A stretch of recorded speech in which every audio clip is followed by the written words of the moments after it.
Maro ireo sekoly mampiofana asa no manomboka ny fampianarany amin'izao vanim-potoana ny fialan-tsasatra izao. Iray amin'izy ireny ny jenivon'ny CPCC tsy 67 hectara izay mampianatra sy manofana ireo mpianatra ao aminy mahakasika ny fanatsarana ny bika aman'endrika, eo ihany koa ny mahakasika ny taovolo.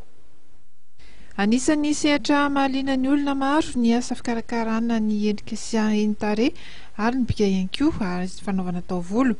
Raha ho an'ny CFPC mendrika izay etsy 67 hectara dia mbola malalaka ny tsena araka ny Ambanindramatoa Stevenson Ianta izay mitantana izany toeram-pihafanana izany sady fanaovana tarehy sy volo.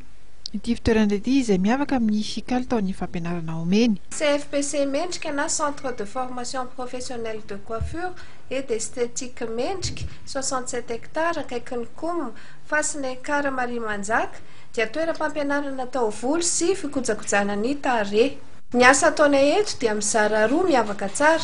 Voalohany dia ny fampianarana volo sy ny fikojakojana ny tarehy, ary faharoa dia toerana iray ahafahanao mikarakara ny volonao ary mikarakara ihany koa ny bika aman'endrikao. Ny mampiavaka ny CFPC mendrika dia ao anatin'ny fotoana fohy ny mpianatra dia vetivety mahay zavatra, ary izany dia ny pratika no toerana be indrindra ao anatin'ny fampianarana. Tsy ambanin-javatra koa nefa ny teoria, satria ny teoria no fotoana iray ifandraisan'ny mpampianatra sy ny mpianatra mivantana kokoa. Ato amin'ny CFPC mendrika dia tsy miantoka na inona ny mpianatra fa ny CFPC no miantoka izany manontolo ny fitaovana sy ny produit izany. Ao ihany koa ny fanomeny fahafa-po ireo mpanjifa. Never put my love out on the line. Never said yes to the right guy. Never had trouble getting what I want. But when it comes to you, I'm never good enough.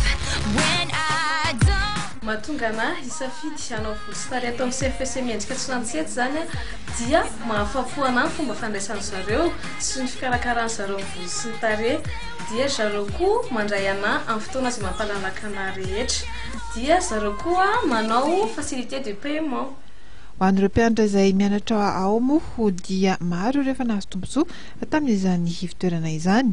Ny antony safidianako ny CFPC mendrika zany dia nisy namako nianatra tato taloha dia hitako hoe nahay-be izy dia nanapa-kevitra nankatia dia nianatra nandritrany teo amin'ny 2 volana teo na 2 volana sy tapany teo dia tena hita ny vokatra hoe tena marina le izy hoe misy teoria misy pratika fa tena tonga dia miasa zany ianao ao anatin'le izy.